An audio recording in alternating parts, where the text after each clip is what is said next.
আসসালামু আলাইকুম। আমি মহিউদ্দিন হাসান ফ্রম হাসান একাডেমি। কেমন আছেন সবাই? আশা করি ভালো আছেন। আজকের এই লেকচারে স্ট্যাকেট কলাম চার্ট নিয়ে আলোচনা করব। তো আমরা স্ট্যাকেট কলাম চার্টটাকে আমরা কিভাবে আবার সিলিন্ডারে কলাম চার্টে রূপান্তর করব, এই জিনিসটাই দেখাতে যাচ্ছি। আশা করি এই লেকচারটা আপনাদের খুবই কাজে লাগবে এবং প্রথম থেকে শেষ পর্যন্ত দেখবেন ভালো করে বোঝার জন্য। চলে যাচ্ছি মূল লেকচারে।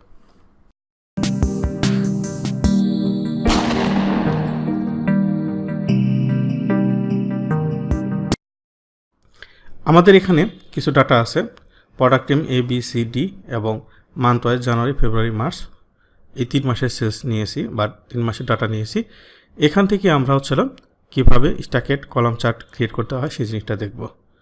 তো আমরা এটাকে সিলেকশন করে ইনসার্টে যে কলাম চার্টে এখানে ক্লিক করে আমাদের এখানে স্ট্যাকেট কলাম চার্ট দুইটা আছে। একটা হচ্ছে যে 100%, আমরা যখন এখানে ক্লিক করি তখন 100% স্ট্যাটিক কলাম চার্ট, আর একটা হচ্ছে 100% না। তো এই দুটার মধ্যে পার্থক্যটা কী দেখাবো।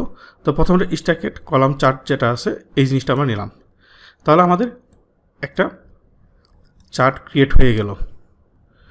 তাহলে এই চার্টটা ক্রিয়েট হয়ে যাওয়ার পরে আমরা এখানে কি পাচ্ছি,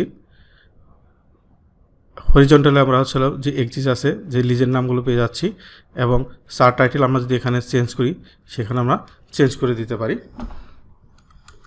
চার্ট টাইটেল আমরা এখানে দিলাম স্ট্যাকেট। আপনার যে নামটা প্রয়োজন হবে যখন আপনি যে গ্রাফে শো করবেন সেই নামটা আপনি এখানে দিতে পারেন। স্ট্যাকেট আমি এখানে দিচ্ছি কলাম চার্ট। তাহলে আমরা চার্ট টাইটেল যেটা হবে সেটাকে আমরা চেঞ্জ করে দিলাম। দেন আমরা এখানে ফিল কালারটাও চেঞ্জ দিলাম এবং এটাকে আমরা বোল্ড করে দিলাম। তো আমরা স্ট্যাকেট কলাম চার্টটা ক্রিয়েট করে ফেলতেছি। এখন আমরা কিভাবে ডাটা লেভেলটা নিয়ে আসব, এর পরবর্তী লেকচারেও আমি দেখিয়েছিলাম কিভাবে ডাটা নিয়ে আসতে হয়। আমরা এখান থেকেও ডিজাইন থেকে আমরা ডাটাটা নিয়ে আসতে পারি, অথবা আমরা এখানে রাইট বাটন চেপে ডাটা লেভেল অ্যাড করে দিতে পারি। প্রত্যেকটার ক্ষেত্রে যে আমাদের এখানে 3টা মান্থের সেল আছে, এটা হচ্ছে জানুয়ারি সেল, এটা হচ্ছে ফেব্রুয়ারি সেলস, এটা হচ্ছে মার্চের শেষ। অর্থাৎ 3টা মাসের শেষ আমরা আলাদা আলাদা এখান থেকে নিয়ে আসতে পারি ডাটা লেভেলে এর মাধ্যমেই। দেন আমরা যদি এখান থেকে চাই ডিজাইন চেঞ্জ করতে, অর্থাৎ এই ডিজাইন অপশন থেকে আমরা ডিজাইনগুলোকে চেঞ্জ করতে পারতেছি অনায়াসে। তাহলে আমরা কলাম চার্টটা ক্রিয়েট করে ফেললাম খুব অতি অল্প সময়। এখন যে জিনিসটা দেখাতে চাচ্ছি, প্রথমে বলেছিলাম যে এখানে চান্স টাইপের একটা আছে 100% স্ট্যাকেট কলাম চার্ট, আর এটা আছে শুধু স্ট্যাকেট কলাম চার্ট। এই দুটোর মধ্যে পার্থক্যটা কি? এই দুটোর মধ্যে পার্থক্য হচ্ছে যে এখানে দেখেন আমার যে ভার্টিক্যাল যে এক্সিস আছে, ভার্টিক্যাল এক্সিসে এখানে আমাদের যে 100, 200, 300, 800 পর্যন্ত আমাদের সর্বোচ্চ যে ডাটা আছে তার উপরকে অটোমেটিক এখানে নিয়ে নিছে। এখানে প্রত্যেকটা ডাটা কিন্তু 100% যায়নি, এবং কি এই যাদের এই প্রোডাক্টে এদের সংখ্যা অনেক বেশি, যার কারণে এটা অনেক বেশি দেখাচ্ছে। বিতে এর ভলিউমটা কম, যার বি কম দেখাচ্ছে, সিতে এদের ভলিউম আরও কম, এই জন্য আরও কম দেখাচ্ছে। বাট 100% যখন আমাদের স্ট্যাকেট কলাম চার্ট করতে যাব, সেই ক্ষেত্রে কী করবে, এই যে এখানে যে ভার্টিক্যাল এক্সিস্ট আছে এই ভার্টিক্যাল এক্সিস্টটাকে 100% ধরে নেবে, এবং এই প্রত্যেকটা চার্টই এই 100% পর্যন্ত যাবে। দেন তার মধ্যে যে প্রত্যেকটা প্রোডাক্টের ভ্যালুগুলো ওয়াইজ তারা সিরিজগুলো নেবে। যেমন আমি যদি এখানে সরাসরি 100% স্ট্যাকেট কলাম চার্টটাকে রূপান্তর করি বা পরিবর্তন করি, তাহলে আপনারা জিনিসটা পরিবর্তনটা বুঝতে পারবেন।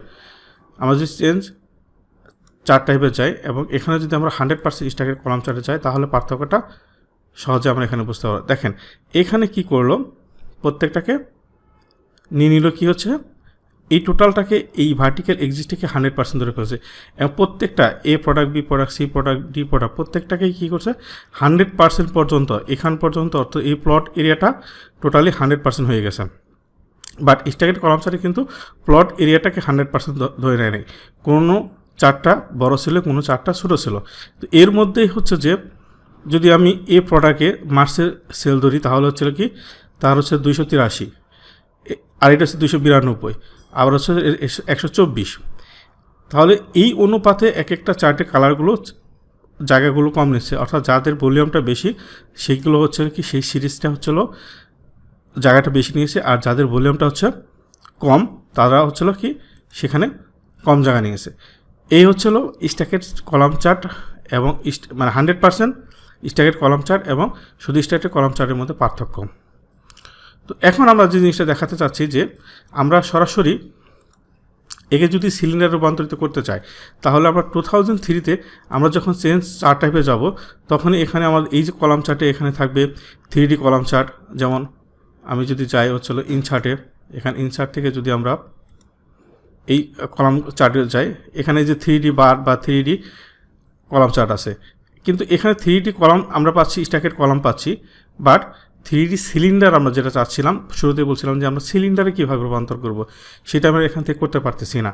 তো এখানে আমরা প্রথমে কী করে নিচ্ছি, 3D স্ট্যাকের কলাম চার্টে আমরা রূপান্তরিত করলাম, বাট এখনও কিন্তু এটা একটা হচ্ছিল খুঁটির মতো যদি বলি আমরা, সে পিলারের মতো হয়েছে, যে পিলারগুলো আছে সেই পিলারের মতো হয়েছে, বাট এটাকে কিন্তু সিলিন্ডার ওয়াইজ হয় নাই।